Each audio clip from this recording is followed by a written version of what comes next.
Olá, tudo bem com vocês? Espero que os contos que narro nos vídeos anteriores possam levá-los a profundas reflexões.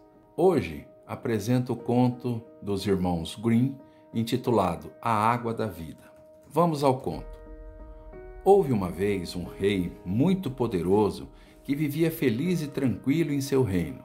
Um belo dia, adoeceu gravemente e ninguém tinha esperança de que escapasse. Ele tinha 3 filhos, os quais estavam deveras consternados, vendo que o estado do pai piorava dia a dia. Encontravam-se eles no jardim do castelo a chorar e de repente viram surgir à sua frente um velho de aspecto venerável, que indagou a causa de tamanha tristeza. Disseram-lhe que estavam aflitos porque o pai estava gravemente enfermo e os médicos já não tinham esperança de o salvar.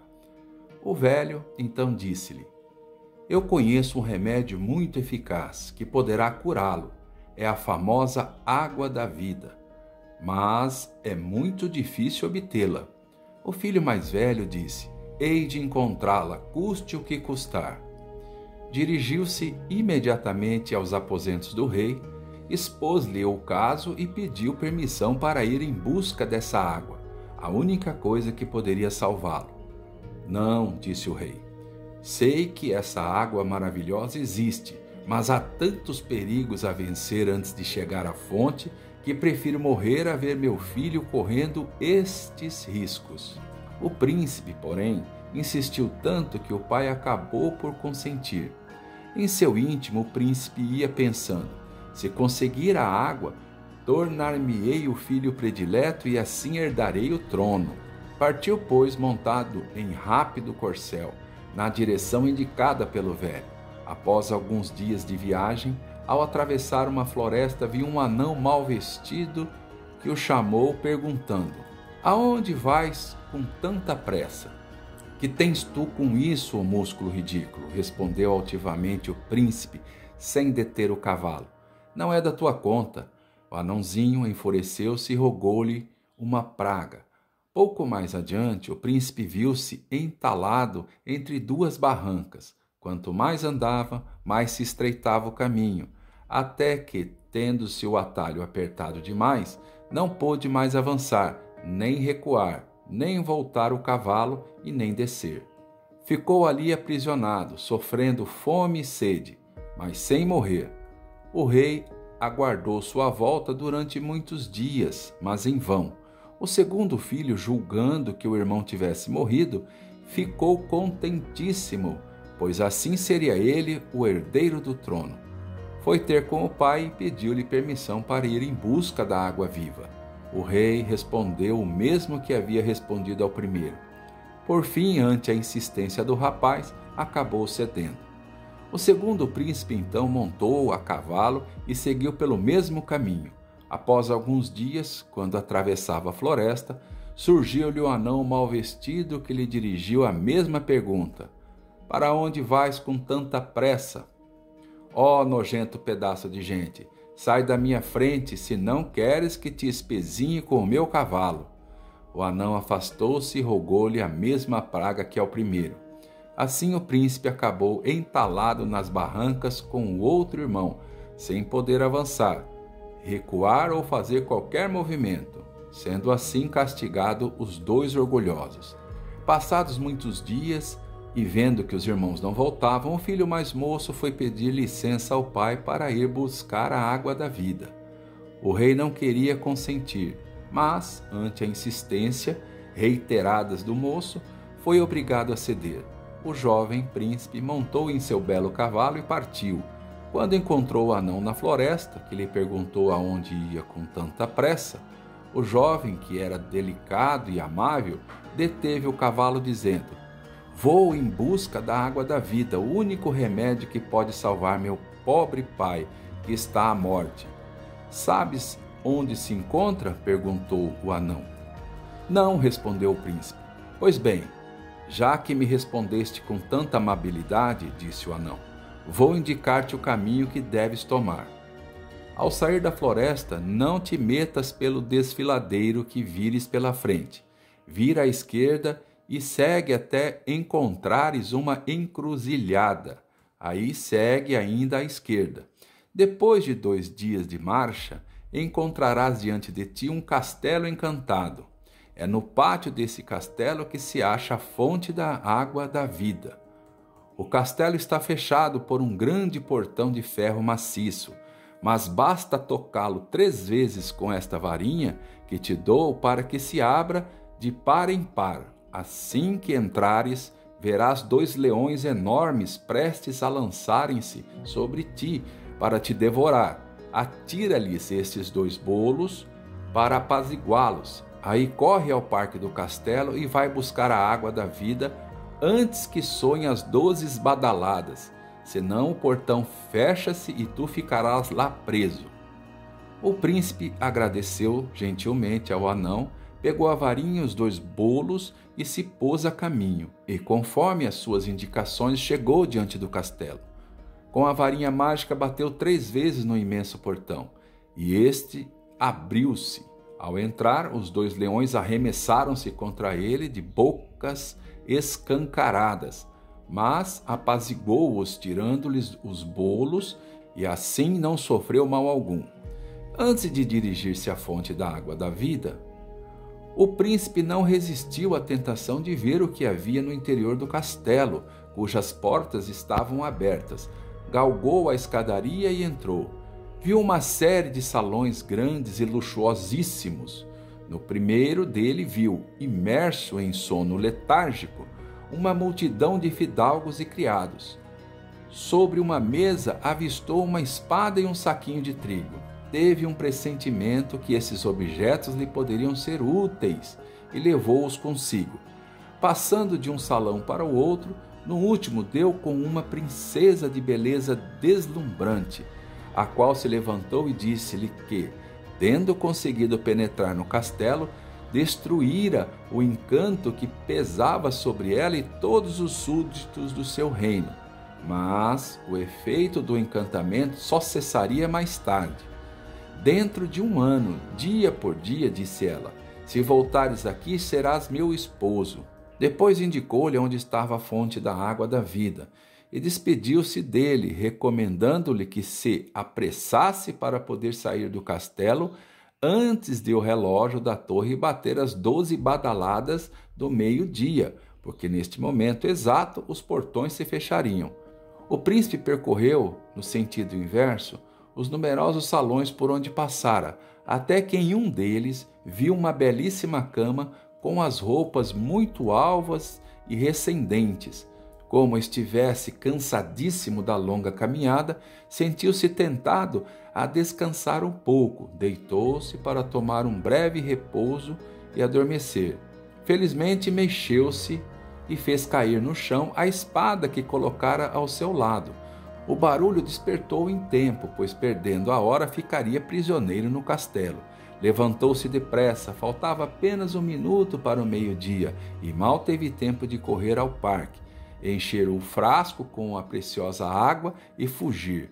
Transpondo os batentes da entrada, soou o relógio dando meio-dia. O portão fechou-se com um estrondo e tão rapidamente que ainda apanhou um tacão do príncipe, arrancando-lhe uma espora. O príncipe estava no auge da felicidade por ter conseguido a água milagrosa que salvaria a vida do seu amado pai. E ansioso de ver-se no palácio, pulou sobre a sela e partiu a galope. Na floresta encontrou o anão no mesmo lugar, o qual, ao ver a espada e o saquinho de trigo, lhe disse: fizeste bem em guardar esse precioso tesouro. Com essa espada poderás sozinho vencer os exércitos mais numerosos, e com o trigo desse saquinho terás todo o pão que quiseres e nunca lhe verás o fundo. Encantado por conhecer os dons prodigiosos da espada e do saquinho, estava contudo apoquentado com a ideia da desgraça dos irmãos. Perguntou ao anão se não poderia fazer algo por eles. Posso, respondeu o anão. Ambos estão pouco distante daqui, entalados entre barrancas muito apertadas. Amaldiçoei-os por causa do seu orgulho e insolência. O príncipe rogou encarecidamente que lhes perdoasse e os libertasse. e tanto insistiu que o anão cedeu às suas súplicas. Mas advirto-te que te arrependerás, disse o anão. Não te fies nele, são de mau coração, liberto-os apenas para te ser agradável. Assim dizendo, o anão fez as barrancas se afastarem, deixando-os entalados em liberdade. Pouco depois reuniram-se aos irmãos, que os estava esperando. Muito feliz por os tornar a ver, o príncipe logo lhes narrou as suas aventuras e disse-lhes que daí a 1 ano voltaria novamente ao castelo para desposar a maravilhosa princesa e reinar com ela sobre um grande país. Depois puseram-se os 3 a caminho de regresso para casa. Atravessaram um reino que estava assolado pela fome e pela guerra, estando o rei já desesperado de poder salvar-se e ao seu povo.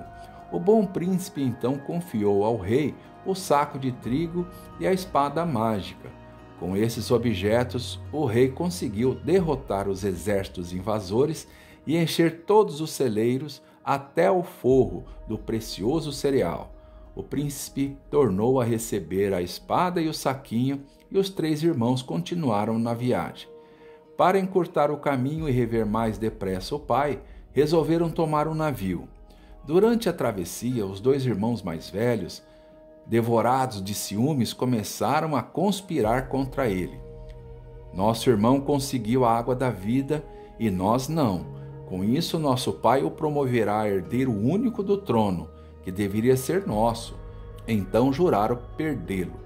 De noite, quando ele dormia o sono solto, furtaram-lhe o frasco e substituíram a água da vida por outra salgada. Tentaram também roubar-lhe a espada e o saquinho de trigo, mas, quando iam apoderar-se deles, os objetos desapareceram de repente. Quando chegaram em casa, o jovem correu para o pai e apresentou-lhe o frasco para que bebesse e logo ficasse bom. O rei mal engoliu alguns goles daquela água salgada, achou o gosto horrível e piorou sensivelmente. Estava ele se lastimando quando chegaram os 2 filhos mais velhos e acusaram o irmão de ter querido envenenar o pai. Eles, porém, traziam-lhe a verdadeira água da vida e lhe a ofereceram. Apenas bebeu alguns goles, pôde logo levantar-se do leito cheio de vida e de saúde, como nos tempos de sua juventude. O pobre príncipe, expulso da presença do pai, entregou-se ao maior pesar. Os 2 mais velhos vieram ter com ele e, rindo e mofando, disseram-lhe: Pobre tolo, tu tiveras todo o trabalho e conseguiste encontrar a água da vida, mas nós tivemos o proveito. Devias ser mais esperto e manter os olhos abertos.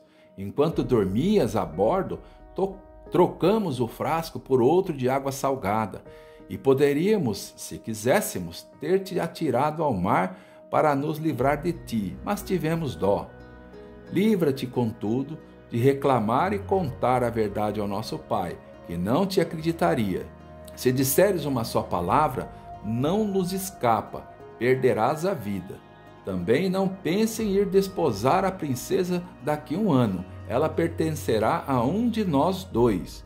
O rei estava muito zangado com o filho mais moço, julgando que o tivesse querido envenenar. Convocou, portanto, os seus ministros e conselheiros e submeteu-lhes o caso. Foram todos de opinião que o príncipe mereceria a morte, e o rei decidiu que fosse morto secretamente por um tiro. E partindo o moço para a caça, sem suspeitar de nada, um dos criados do rei foi encarregado de acompanhar e matá-lo na floresta. Quando chegaram ao lugar destinado, o criado, que era o primeiro caçador do rei, estava com um ar tão triste que o príncipe indagou a razão daquilo. Que tens, caro caçador? Proibiram-me falar, mas devo dizer tudo, respondeu o caçador. Dize então o que há. Nada temas. Estou aqui por ordem do rei e devo matar-vos. O príncipe sobressaltou-se, mas disse: Meu amigo, deixe-me viver.